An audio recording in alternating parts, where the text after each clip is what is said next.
அடியே milky, radio கேக்குற நேரமாச்சு, எல்லாரும் வாங்க. வரேன் ராணி, ஸ்நாக்ஸ் பண்ணி வச்சிருக்கேன், அதை எடுத்துக்கிட்டு வரேன், சாப்பிடலாம் அப்படின்னு மில்கி காக்கா வீட்டுக்குள்ள இருந்து சத்தமா சொல்லுச்சு. கொஞ்ச நேரத்துல பறவைங்க எல்லாருமே ரேடியோ பக்கத்துல வந்து உக்காந்துக்கிட்டு நியூஸ் கேட்டுக்கிட்டு இருந்தாங்க. ஆகாசவாணி. தற்போதைய செய்தி. காட்டுல சில பகுதிகள்ல நெருப்பு மழை பெய்யும் அப்படின்னு செய்தி வந்திருக்கு. அது மட்டும் இல்லாம பயங்கரமா புயல் காத்தும் வீசுமா. அதை கேட்டு பறவைங்க எல்லாருமே, பாத்தீங்களா, நெருப்பு மழையாமா, புயல் வேற வருமாமா, இதெல்லாம் வந்துச்சுன்னா நம்ம ரொம்ப கஷ்டப்பட வேண்டியிருக்கும். எனக்கு சின்ன குழந்தைங்களும் இருக்காங்க. ராஜு, அப்படி எதுவும் நடக்காது, நீ பயந்து எங்களையும் பயமுடுத்தாத. நினைச்சாலே பயமா இருக்கு ஸ்மைலி. எல்லாரும் தைரியமா இருங்க, ஒன்னும் ஆகாது, என்ன பிரச்சனை வந்தாலும் எல்லாரும் சேர்ந்து எதிர்க்கலாம் அப்படின்னு எல்லாரும் ஒருத்தங்களுக்கு ஒருத்தங்க தைரியத்தை கொடுத்தாங்க. அப்பதான் புயல் காத்து வீச ஆரம்பிச்சுது. ஐயோ, என்ன நடக்க கூடாதுன்னு நினைச்சோமோ அதுவே நடக்குது. எல்லாரும் உங்க குழந்தைங்கள பத்திரமா பாத்துக்கோங்க அப்படின்னு ராஜு சத்தமா சொல்லுச்சு. புயல் காத்துல நிறைய வீடுங்களும் அடிச்சுக்கிட்டு போயிடுச்சு. சொல்ல போனா சில பறவைகளோட குழந்தைங்களும் கூட தண்ணியில அடிச்சுக்கிட்டு போயிட்டாங்க. ஐயோ கடவுளே, எங்க குழந்தைங்க எல்லாம் தண்ணியில அடிச்சுக்கிட்டு போறாங்க, யாராவது காப்பாத்துங்க அப்படின்னு எல்லாருமே கத்துனாலும் யாராலையும் எதுவும் பண்ண முடியல. சில பேர் அவங்களுடைய கூட்டை இழந்தாங்க, சில பேர் அவங்களுடைய குழந்தைங்களை இழந்துட்டாங்க. புயல் நின்னு போச்சு. எல்லாருமே பயங்கரமா அழ ஆரம்பிச்சாங்க. எல்லாருமே அவங்க குழந்தைங்களை இழந்துட்டாங்க. அடிச்ச காத்துல மரத்துல இலையும் இல்ல, மரத்துக்கு மேல இருந்தவங்க கூடும் இல்ல. அத பார்த்து எல்லா பறவைங்களும் வருத்தப்பட்டாங்க. ஐயோ கடவுளே, என் பிள்ளைங்க தண்ணியில அடிச்சுக்கிட்டு போயிட்டாங்க, அவங்கள என்னால காப்பாத்த முடியலையே. அதே மாதிரி மில்கி காக்கா வருத்தத்தோட, நான் எவ்வளவு கவனமா இருந்தாலும் என் பிள்ளைங்களை என்னால காப்பாத்த முடியாம போச்சு, இந்த நிலைமை யாருக்குமே வரக்கூடாது. அப்போ ஸ்மைலி கொக்கு கண்ணுல கண்ணீரோட, நாம சந்தோஷமா வாழ்றது அந்த கடவுளுக்கு பிடிக்கல போல, அதனாலதான் நமக்கு இப்படி ஒரு கஷ்டத்தையும் கவலையையும் கொடுத்திருக்கான். அப்படியே எல்லா பறவைகளும் இழந்த அவங்க பிள்ளைங்களை பத்தி யோசிச்சுக்கிட்டு ரொம்பவுமே கவலைப்பட்டுக்கிட்டு இருந்தாங்க. காலையில விடிஞ்சது. புயல் கொஞ்சம் கொஞ்சமா குறைஞ்சுது. இப்ப கவலைப்பட்டு எதுவும் பண்ண முடியாது. நம்ம எல்லாருக்கும் இப்ப இருக்கிற ஒரே ஒரு வழி, நாம எல்லாரும் மறுபடியும் ஒரு வீட்டை கட்டணும். சரி வாங்க, ஒருத்தங்களுக்கு ஒருத்தங்க உதவி பண்ணிக்கிட்டு புது வீடு கட்டலாம் அப்படின்னு சொல்லிச்சு ராணி குருவி. எல்லாரும் சேர்ந்து புதுசா வீடு கட்டுற வேலைய ஆரம்பிச்சாங்க. சாயந்தர நேரத்துக்குள்ள பாதி வேலை மட்டும் தான் முடிஞ்சிருந்துச்சு. வாங்க எல்லாரும் போய் தூங்கலாம், காலையில ஏஞ்சு மறுபடியும் இந்த வேலையெல்லாம் ஆரம்பிக்கலாம். ஆமா ஸ்மைலி, நேத்தே சரியா தூங்கல, ஏதாவது பழம் இருந்தா சாப்பிட்டு தூங்கலாம். அப்படி எல்லாருமே கொஞ்சம் கொஞ்சம் பழங்களை சாப்பிட்டாங்க. இன்னைக்கு ஒரு நாள் எப்படியாவது இங்க எங்கேயாச்சும் படுத்துக்கலாம், நாளைக்கு எழுந்திருச்சு வீட்டு வேலையை நாம முடிச்சிடலாம் அப்படின்னு சொல்லி எல்லாரும் அங்கேயே படுத்து தூங்குனாங்க. அப்போ மறுபடியும் ஆரம்பிச்சது காத்து மழை. காத்து அடிக்க அடிக்க அங்க இருக்கிற பறவைங்க எல்லாருமே பயத்துல நடுங்க ஆரம்பிச்சிட்டாங்க. ஐயோ, மறுபடியும் காத்து மழை அடிக்குதே, குழந்தைங்க எல்லாரும் இறுக்கமா பிடிச்சுக்கோங்க, மறுபடியும் நம்ம குழந்தைங்களை நாம விட்டுறக்கூடாது, எல்லாரும் கவனமா இருங்க. ஆமா ராணி, உன்னுடைய குழந்தைங்களையும் கவனமா பாத்துக்க, எல்லாரும் ஒரே இடத்துல இருக்கலாம், ரொம்பவும் கவனமாவும் இருக்கணும். பறவைங்க எல்லாரும் ஒன்னாதான் இருந்தாங்க. என்னவோ இந்த புயல் ஏன்டா இப்படி வேகமா அடிக்குதோ, காலையில இருந்து எல்லாரும் சேர்ந்து கஷ்டப்பட்டு பாதி பாதி வீடு கட்டினோம், இப்போ அந்த வீடு எல்லாமே விழுந்து போச்சு, எல்லா மரங்களும் கூட விழுந்துருச்சு. ஆமா, இதெல்லாம் பார்த்தா கவலையாதான் இருக்கு. குழந்தைங்கள பாதி பேரை எழுந்துட்டோம், வீடும் போயிடுச்சு, மரங்களும் விழுந்துருச்சு, என்ன பண்ண போறோமோ. பரவாயில்ல விடுங்க, நாளைக்கு காலையில எழுந்துருச்சு மறுபடியும் வீடு கட்டலாம்ல. ஐயோ ஸ்மைலி, மறுபடியும் புயல் வராதா சொல்ல, நேத்து புயல் வராதுன்னு நினைச்சுதானே நாம வீடெல்லாம் கட்டணும். ஆனா இப்ப இதுல இருந்து தப்பிக்கிறதுக்கு வேற வழியே இல்லையா? நாம எல்லாரும் நிம்மதியா வீடு கட்டி இங்க வாழ்றதுக்கு வழியே இல்லையா? நாம வெளியில இருக்கலாம், ஆனா நம்ம பிள்ளைங்க வெளியில இருக்க முடியாதுல்ல. பாவம், அப்படியே வெளியே இருந்தாலும் அவங்க எல்லாருக்கும் உடம்பு முடியாம போச்சுன்னு என்ன பண்றது? நாம எல்லாரும் சேர்ந்து இதுக்கு நிரந்தரமான தீர்வை கண்டுபிடிச்சே ஆகணும். அப்படி இல்லைன்னா நம்ம வாழ்றதே கஷ்டமாயிடும். அப்படி எல்லா பறவைங்களும் அவங்கவுங்க குழந்தைங்கள கையில இறுக்கமா பிடிச்சுக்கிட்டு அடுத்து என்ன பண்றது அப்படின்னு யோசிச்சுக்கிட்டு இருந்தாங்க. மழையும் புயலும் அவங்க வாழ்க்கையே தலைகீழ புரட்டி போட்டுருச்சு. ஆனாலும் அவங்க தைரியத்தை விடல. எப்படியாவது இதுல இருந்து தப்பிச்சு நாம மறுபடியும் வாழணும் அப்படின்னு நினைச்சாங்க. நாம எல்லாரும் சேர்ந்து எப்படியாவது ஒரு பலமான வீடை கட்டி தான் ஆகணும். பலமான வீடெல்லாம் கட்ட முடியாது ராணி, ஏன்னா பெரிய பெரிய மரம் எல்லாம் புயல் காத்துல விழுந்துருச்சு. இப்ப இருக்கிறது எல்லாமே சின்ன சின்ன மரம் தான். அந்த மரத்து மேல நாம வீடு கட்டினாலும் கூட அடிக்கிற புயல் காத்துக்கு அப்படியே வீடு சாஞ்சிடாதா? நான் அப்போ இன்ஜினியரிங் படிக்கலான்னு நினைச்சேன், ஆனா இங்க இன்ஜினியரிங் காலேஜே இல்லையே. ஒருவேளை படிச்சிருந்தா புயலால கூட அசைக்க முடியாத அளவுக்கு ஒரு வீடு கட்டியிருப்பேன். ஸ்மைலி கொக்கு சிரிச்சுக்கிட்டே, ஏது நீ இன்ஜினியரிங் படிச்சிருப்பியா? சிரிப்பு தான் வருது. போதும் போதும், என்ன இது, எல்லாரும் கஷ்டத்துல இருக்கும்போது நீங்க காமெடி பண்ணிக்கிட்டு இருக்கீங்க. ராணி கவலையோடு இருக்கிறதுனால புயல் நின்னுடுமா? அட்லீஸ்ட் சிரிச்சுக்கிட்டாவது இருக்கலாமே. பேசாம ஒண்ணு பண்ணலாமா? எலிங்கெல்லாம் தரையில வலையை தோண்டி அதுக்குள்ள இருக்கும் இல்லையா, அந்த மாதிரி நாமளும் அதுக்குள்ள வாழ முயற்சி பண்ணலாமா? பைத்தியமா மீனானி? எலிங்களால தரைக்குள்ள பள்ளம் தோண்டி வாழ முடியும், ஆனா நாம பறவைங்க, நம்மளால அப்படியெல்லாம் வாழ முடியுமா? இந்த மாதிரி பைத்தியக்காரத்தனமான ஐடியா கொடுக்காம நல்ல ஐடியாவை கொடு. ஆனா என்ன பண்றது, மரத்து மேலே இருக்க முடியாது, தரைக்கடியில இருக்க முடியாது. அப்பதான் ராணிக்குருவிக்கு ஒரு நல்ல யோசனையும் வந்துச்சு. ஆ, மரபொந்து இருக்கு இல்லையா, எல்லாரும் கேளுங்க. மரபொந்துக்குள்ள நாம வாடுறதுக்கான இடத்த உருவாக்கிக்கலாம். அடிக்கிற புயல் காத்துக்கு அது மட்டும்தான் தாக்கு பிடிக்கும். அப்போ நமக்கு எந்த ஒரு பிரச்சனையும் இருக்காது. ஆமா ராணி, இந்த புயல்லையும் எதுவுமே ஆகாத பெரிய மரங்கள் இருக்கிறத நான் பார்த்தேன். அந்த மரத்தோட பொந்துக்குள்ள நாம வீடு கட்டிக்க முடிஞ்சதுன்னா நம்ம குழந்தைங்களும் பாதுகாப்பா இருப்பாங்க. இந்த யோசனை எனக்கு வந்துச்சு. சொன்னா ஏதாவது சொல்லுவீங்களோ சொல்லிதான் எதுவும் சொல்லல அப்படின்னு ராஜு காக்கா சொல்லுச்சு. மற்றவங்க எல்லாரும் ஒத்துக்கிட்டாங்க. ஆனாலும் எல்லாருக்கும் கொஞ்சம் சந்தேகமும் இருந்துச்சு. சரி வாங்க, நாளைக்கே மரபொந்துக்குள்ள வீடு கட்டுற வேலையை நாம தொடங்கிடலாம். அப்படி அடுத்த நாள் காலையில பறவைங்க எல்லாருமே பெரிய பெரிய மரங்கள் எங்க இருக்குன்னு தேடிக்கிட்டு போனாங்க. அப்போ பாதியா வெட்டப்பட்டிருந்த ஒரு பெரிய மரத்தோட கீழ்பாகம் இருந்துச்சு.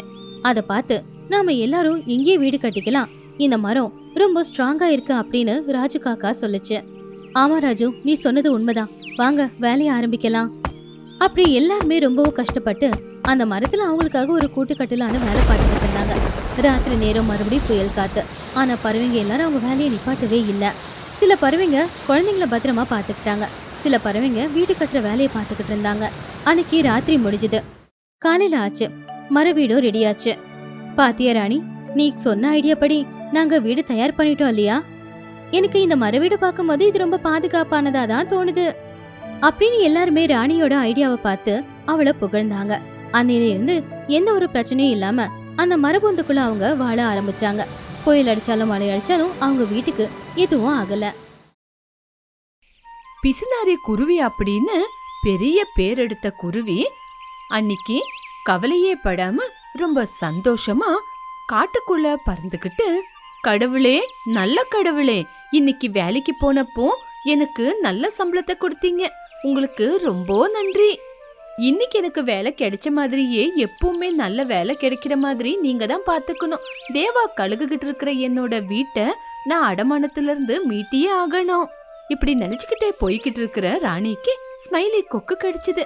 ஏ ராணி, இன்னைக்கு நல்ல கூலி பணம் கிடைச்சதுல, அதனால எல்லாருமே சேர்ந்து ஒரு பார்ட்டி பண்ணலான்னு யோசிக்கிறோம். நீயும் எங்க கூட பார்ட்டிக்கு வரியா? நான் எந்த பார்ட்டிக்கும் வரமாட்டேன் ஸ்மைலி, நீங்க கிளம்புங்க. என்ன ராணி அப்படி சொல்ற? எப்ப பார்த்தாலும் எங்க போலானாலும் வரமாட்டேங்கிற, இன்னைக்கு ஒரு நாளாச்சு எங்க கூட வா. இங்க பாரு ராணி, எப்பவுமே காசு சேர்த்து வைக்கிறது மட்டும் இல்ல, அடிக்கடிக்கு செலவு பண்றத கூட பாத்துக்கணும். இங்க பாருங்க, நீங்க எல்லாருமே என்ன பிசுனாரின்னு நினைக்கிறீங்க. நான் ஒன்னும் பிசுனாரி கிடையாது. எனக்கு பிடிச்ச சமையல நானே என் வீட்டுல எனக்கு பிடிச்ச மாதிரி செஞ்சு சாப்பிடுவேன். ஐயோ ராணி, இந்த ஒரு தடவை எங்க கூட பார்ட்டிக்கு வரலாம்ல? ஐயோ ஸ்மைலி, என்ன பார்ட்டி பார்ட்டி பார்ட்டி அப்படின்னு சொல்லிக்கிட்டே இருக்க? அந்த பார்ட்டில என்ன இருக்கும்? கொஞ்சம் சிக்கனு, கூல்ட்ரிங்க்ஸ், அவ்வளவுதானே. இதுங்க கூட என்ஜாய்மெண்ட் கூட இருக்கும் இல்ல ராணி? இங்க பாரு ஸ்மைலி, நான் காலையில தான் சிக்கனை செஞ்சுக்கிட்டேன், அது எனக்கு இன்னைக்கு முழுக்க வரும், அதனால எந்த பார்ட்டிக்கும் நான் வரமாட்டேன், நீங்க கிளம்புங்க. என்னது, நீ சிக்கன் செஞ்சுக்கிட்டேன்னு சொன்னா நாங்க நம்பணுமா? அதே நடி, நான் சிக்கன் சாப்பிடக்கூடாதா? எப்ப பார்த்தாலும் இருக்கிற பழைய சோறு வச்சு சாப்பிடுறவ நீ சிக்கன் செஞ்சனா எங்களால நம்ப முடியாது. ஆமா, எதுக்குடி இதெல்லாம்? இப்படி காசு சேர்த்து வச்சு என்ன பண்ண போற? இப்படி அவங்க 2 பேரும் பேசிக்கிட்டு முன்னாடி போனாங்க. இப்படி 2 பேரும் பறந்துகிட்டே முன்னாடி போனாங்க. அப்போ மரத்து மேல உட்காந்து பழத்து சாப்பிட்டுட்டு இருக்கிற மீனா கிளிய பார்த்து மீனா கிளி பக்கத்துல வந்து நின்னாங்க. ஏ மீனா, மீனா, பழம் சாப்பிட்டது போதும், நம்ம ராணி குருவியோட வீட்டுக்கு போறோம், நீ வரியா? அப்போ ராணி குருவி ஆச்சரியத்தோட பார்த்து, என்னது, நீங்க எதுக்காக என் வீட்டுக்கு வரீங்க? அதே நடி அப்படி சொல்ற? உன் வீட்டுல நீ சிக்கனை சமைச்சு வச்சிருக்கல, அதை சாப்பிடுறதுக்கு தான் உன் கூட வரும். என்னது, என் வீட்டுக்கு சிக்கன் சாப்பிட வரீங்களா? வேண்டாம் வேண்டாம், நான் எந்த சிக்கனும் செய்யல, ஒன்னும் செய்யல. காசு செலவு பண்ணி எல்லாரும் பார்ட்டிக்கு போலான்னு சொன்னீங்கல்ல, அதனாலதான் அப்படியே பொய் சொன்னேன். எங்களுக்கு தெரியும்டி, பிசுநாரித்தனத்துக்கு பேர் போனவளாச்சே நீ. நீங்க என்ன வேணாலும் நினைச்சுக்குங்க, என்னால பணத்தை செலவு பண்ண முடியாது அப்படின்னு அங்க இருந்த குருவி பறந்து போயிடுச்சு. இப்படி குருவி வீட்டுக்கு வந்து ஒரு டப்பாவை எடுத்துச்சு. அதுல நிறைய பணம் இருந்தது. அன்னைக்கு சம்பாதிச்ச பணத்தையும் அந்த டப்பாவிலேயே வச்சுச்சு. இன்னும் எப்படியாவது ஒரு 10,000 ரூபாவை சம்பாதிச்சுட்டேன்னா அடமான வச்ச என்னோட வீட்டை நான் மீட்டுக்குவேன். இப்படி ராணி குருவி பணத்தை எடுத்து வச்சுட்டு எதுவுமே சாப்பிடாம படுத்து தூங்கிச்சு. மறுநாள் காலையில ஜன்னல்ல ஏறி உக்காந்துகிட்டு வெளிய பாத்துக்கிட்டு இருந்தது. அட என்ன இது, இன்னைக்கு கிளைமேட் எவ்வளவு சில்லுன்னு இருக்கு, மழை வர மாதிரி இருக்கு. மழையில சாப்பாடு இல்லாம எதுக்கு கஷ்டப்படணும், மழை இல்லாத இருக்கும் போதே சாப்பாட கொண்டு வந்துடணும். இந்த வாடிக்கிற மழைக்கு வீடெல்லாம் என்ன ஆக போதோ அப்படின்னு சாப்பாடு கொண்டு வர வெளியே போச்சு. இப்படி சாப்பாடு எடுத்துட்டு வர போகும்போது ஒரு மரத்துல ஒரு பழம் இருக்கிறத குருவி பார்த்துச்சு. சந்தோஷப்பட்டுக்கிட்டு, அப்பா இன்னைக்கும் காசு செலவு பண்ணாம எனக்கு சாப்பிட பழம் கிடைச்சது, சந்தோஷமா இருக்கு. அந்த பழத்தை எடுக்கணும் அப்படின்னு குருவி மரத்துக்கிட்ட போச்சு. அட, இவ்வளவு பெரிய மரத்துல ஒரு பழம் தான் இருக்கு, சரி பரவாயில்ல, இன்னைக்கு இந்த பழத்தை வச்சு அட்ஜஸ்ட் பண்ணிக்கிறேன்.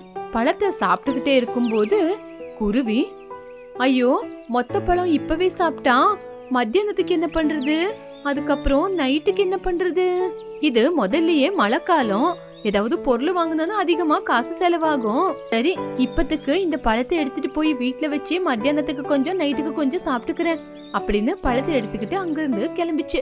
வழியில மீனா கிளிய பார்த்தது. ஏ ராணி, ஏதோ சாப்பிட்ட மிச்ச பழத்தை எங்கேக்கு கொண்டு போற? இந்த பழம் கொஞ்சம் சாப்பிட்ட உடனே வயிறு நிறைஞ்சிருச்சு மீனா, அதுக்குதான் இத வீட்டுக்கு கொண்டு போறேன். போதுண்டி உன்னோட பேச்சு, நீ கொஞ்சம் பழம் சாப்பிட்டுட்டு மத்தியானத்துக்கு நைட்டுக்கு வேணும்னு வீட்டுக்கு கொண்டு போற, அப்படிதானே? உன்னை பத்தி எங்களுக்கு என்ன தெரியாததா? நீ என்ன எங்களுக்கு புதுசா என்ன, அப்படிதானே? நீங்க எல்லாருமே என்ன பிஸ்னாரி சொன்னாலும் பரவாயில்ல, என்னை பத்தி எப்படி வேணா யோசிச்சுக்குங்க, நான் இப்படிதான் இருப்பேன். இப்போ மார்க்கெட்ல வர பழங்களே சரியில்லை, ஏதோ கெமிக்கல் என்னென்னவோ போட்டு வளர்க்குறாங்க. இந்த பறவைங்க புழுவு பூச்சி சாப்பிட்டது உடம்புக்கு நல்லதில்லடி, அதுலயும் நீ இப்படி கடிச்சிட்டு வச்சு வச்சு சாப்பிட்டா நல்லா இருக்குமா? இங்க பாரு, சேர்த்து வச்ச காசெல்லாம் என்னத்துக்கு ஆவறது? எப்படியும் இருக்கிறது நீ ஒண்டி, உனக்கு எவ்வளவு பணம் தேவைப்படும்? இங்க பாருடி, எனக்கு இருக்கிற பிரச்சனை எனக்குள்ள, நான் இப்படிதான் இருப்பேன், இந்த மாதிரி தான் சாப்பிடுவேன். என்ன பத்தி நீங்கெல்லாம் எதுக்கு கவலைப்படுறீங்க? ஐயோ சாரிடி, ஏதோ ஃப்ரெண்ட் ஆச்சே, இந்த மாதிரி கஷ்டப்படுறேன்னு உனக்கு புத்தி சொல்ல வந்தேன், அவ்வளவுதான். அப்படி சொல்லி மீனா கிளி அங்கிருந்து பறந்து போயிடுச்சு. குருவி கூட பறந்து போயிடுச்சு. இப்படி நாட்கள் போய்கிட்டே இருந்துச்சு. கொஞ்ச நாள்லயே இருந்தாப்ல இருந்து ராணி குருவிக்கு உடம்புக்கு முடியாம போயிடுச்சு. உடனே சசி பறவை ராணிய பார்த்து கவலைப்பட்டுக்கிட்டு, ஏ ராணி, என்னடி இருந்தாப்ல இருந்து உடம்புக்கு முடியாம போயிடுச்சு? கொஞ்சம் உடம்புக்கு முடியலடி, அவ்வளவுதான். அப்படியா? டாக்டர் கிட்ட காட்டினா சரியாயிடும். இப்ப கொஞ்சம் பரவாயில்லடி, சரியாயிடும்.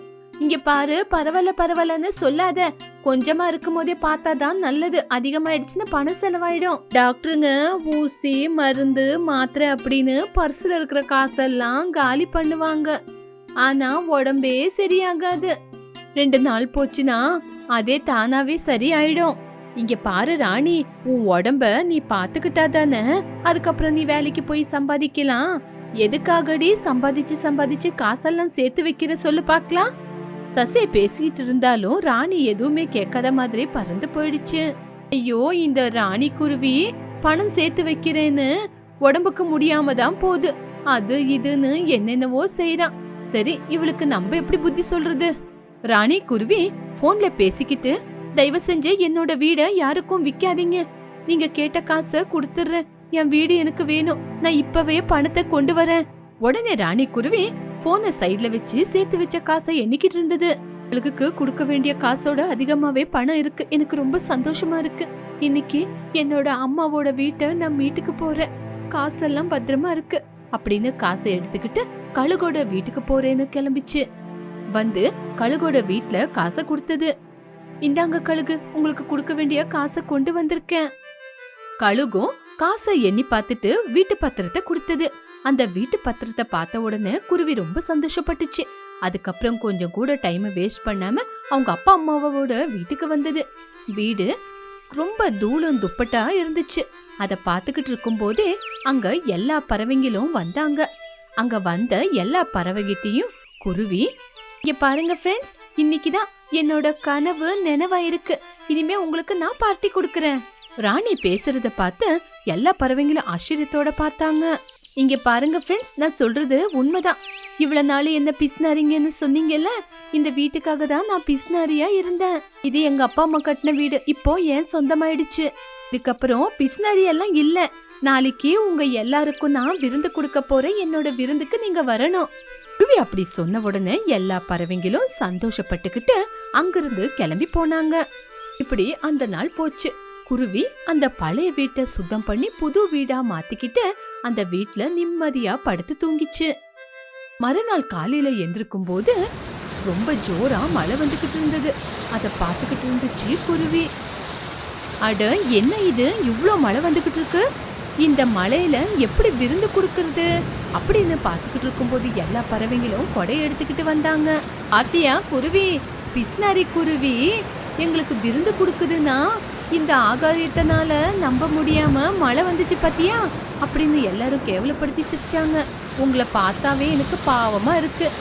எங்களை பார்த்த உனக்கு ஏன் பாவமா இருக்குன்னு தெரிஞ்சுக்கலாமா? விருந்து கொடுப்பேன்னு எல்லாரும் ஆசையா வந்திருக்கீங்க, ஆனா மழை வருது. மழையில விருந்து கொடுக்கறது ரொம்ப நல்லது தானே. இங்க பாரு ராணி குருவி, மழையில எல்லாருமே உக்காந்து சாப்பிட்டா நல்லா தானே இருக்கும் அப்படின்னு எல்லாரும் உள்ள வந்தாங்க. சரி சரி உக்காருங்க அப்படின்னு குருவி எல்லாரையும் உட்கார வச்சுச்சு. பறவைங்க ஒண்ணுமே புரியாம பாத்துக்கிட்டு இருந்தது. அப்போ அந்த பேப்பர் மேல ஒரு கம்பு, அதுக்கப்புறம் ஒரு தக்காளி, அதுக்கப்புறம் ஒரு உருளைக்கிழங்கு பீஸு, அதே மாதிரி ஒரு லெக் பீஸ் சிக்கனையும் பச்சைக்கறிய வச்சுச்சு. அத பார்த்து பறவைங்களுக்கு எல்லாருக்குமே கோவம் வந்துச்சு. எல்லா பறவைங்களும் குருவிய கோவமா பாத்துக்கிட்டு இருந்தாங்க. என்னடி இது, மழையில நான் குடுக்கற விருந்துன்னு வச்சுக்குங்க. எல்லா பறவைங்களுக்கும் கோவம் அதிகமாச்சு. இங்க பாருங்க, எல்லாரும் டென்ஷன் ஆகாதீங்க. நான் இத சமைச்சு கொடுக்கணும்ல, விறகு இல்ல. எல்லா விறகும் மழை வந்ததுனால ஈரமா இருக்கு, இத கொண்டு போங்க. பறவைங்க அந்த மழையில குருவி கொடுத்ததை எடுத்துக்கிட்டு கொடைய புடிச்சுக்கிட்டு இதுக்கப்புறம் இந்த குருவி கிட்ட விருந்து அப்படின்னு கேட்க கூடாதுன்னு முடிவெடுத்து எல்லாரும் கவலையோட போனாங்க.